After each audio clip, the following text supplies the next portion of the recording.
Now, I guess you made mention of rape, right? And Yeah, at age rape, 14, I was abused. yes, and this issue in 21st century is still existing. Hmm. It's matter of fact, it has become a trending thing these days. Every corner, everywhere you go, somebody's being raped.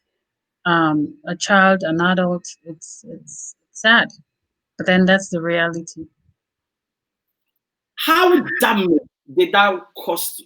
How damage did that really cost your life in terms of having that image at a part of your brain where it cannot live, but you are just it's like you are living with something that is torturing you, but you can't just do away with it.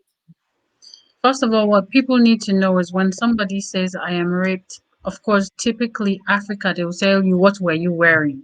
Where were you? And what time? Where were you at that place at that time? These are not the questions that you ask somebody that tells you, I am a rape victim or I have been raped. Because nobody wakes up any day or time and say, oh, I'm going to actually plan for somebody to come and rape me. Now, that leaves a psychological damage that cannot easily be mended. If it is not tackled, if it is not dealt with, if you don't go through series of counseling, therapy, it cannot be erased. Matter of fact, for me, it messed with me to a point where I became clinically depressed. It's a door because I was threatened by my abuser that if I ever spoke, I will not only be killed, but then my mom, they will go after my mom. And to me, my mom is all I have. And so I had to shut my mouth for the longest time. And then, of course, in Africa at that time, who's going to listen to you? Nobody. Nobody's going to believe you, especially being a young child. They're going to say, okay, this person just wants attention, which that's not the case.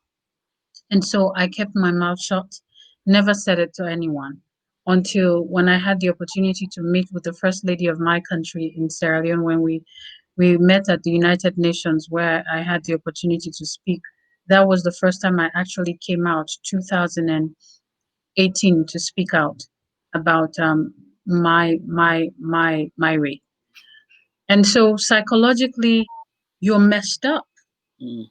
It's like you take It's like somebody's so angry to a point they take their hand and now punch a hole into a wall.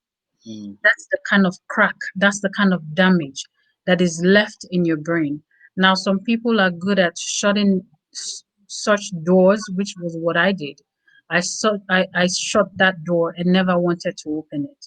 It wasn't a very pretty door that I wanted to open. It wasn't something that I wanted to go back to. But then, of course, even when I have shut that door, things still triggered certain behaviors, and I didn't know that it was because of the trauma of what I had gone through Mm. made me that way until I actually went to school, went through counseling, spoke to people about it. That was when I started to understand that, okay, so this is the reason why I am behaving this way because of such trauma.